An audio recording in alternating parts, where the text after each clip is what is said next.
All right, this is page 14. We're going to look at number 11, 12, and 13 in this video. So 11 says f of x equals negative x squared plus 2, negative x squared plus 18.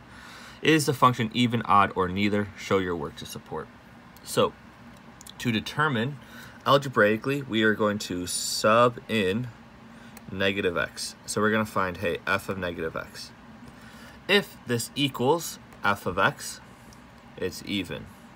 So if you plug in negative x and nothing changes, it's even. If when you plug in negative x and you get negative f of x, it's odd.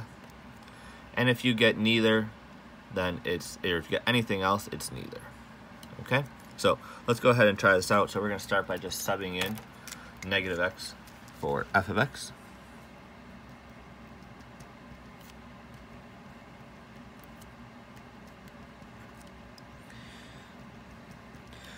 So this would be negative 2. Negative x squared is just going to become x squared. So negative f of negative x just becomes negative 2x squared plus 18. So nothing changed, as you can see, negative 2x plus negative 2x. So f of negative x equals f of x.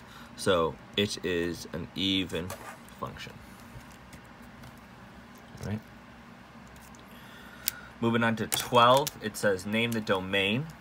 So when we have a fraction, right, with the domain, you always want to ask, hey, what can x not be? Because that's kind of where our domain will break. So I'm going to take this function, 2x squared minus 5x minus 3, and I know that cannot be 0. If it's 0, I'll have a 0 in the denominator, and that will be a problem. All right, so I'm going to set this equal to 0, and I'm going to solve. Well, I have a quadratic in the denominator, so I'm going to have to factor.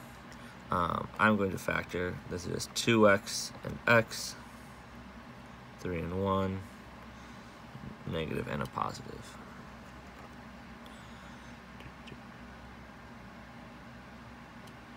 If you had trouble factoring this, all right, you can go into, that's why we have those resources on our Canvas page. You can go to the Algebra 2 Digi to get some more practice with factoring, or just see your teacher on how to factor.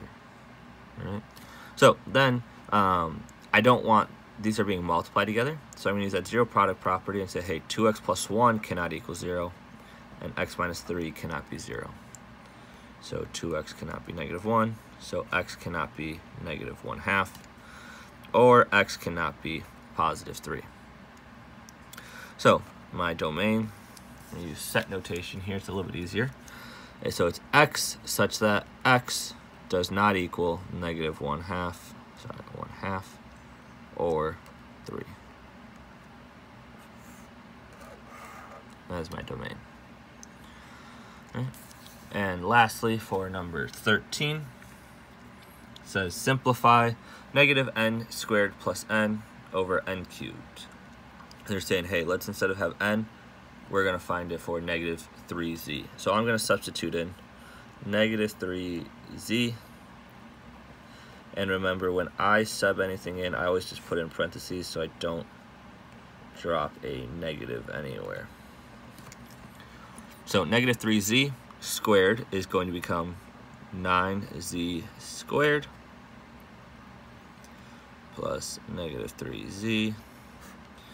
Then negative 3 cubed, well, negative 3 times negative 3 times negative 3 is negative 27, and z cubed is according. And I'm just going to simplify this a little bit, bring this negative in, so I get negative 9z squared minus 3z all over negative 27z cubed. And I can actually simplify this a little bit more. I'm going to pull out a negative 3z on top. So then I'm left over with 3z plus 1 all over. If I pulled a negative 3z on the bottom just to make it look even easier, I'd be left with 9z squared. These are going to cancel. So I am left with just 3z plus 1 over 9z squared. All right. So this video is for 11, 12, and 13. on page 14 of our quiz review.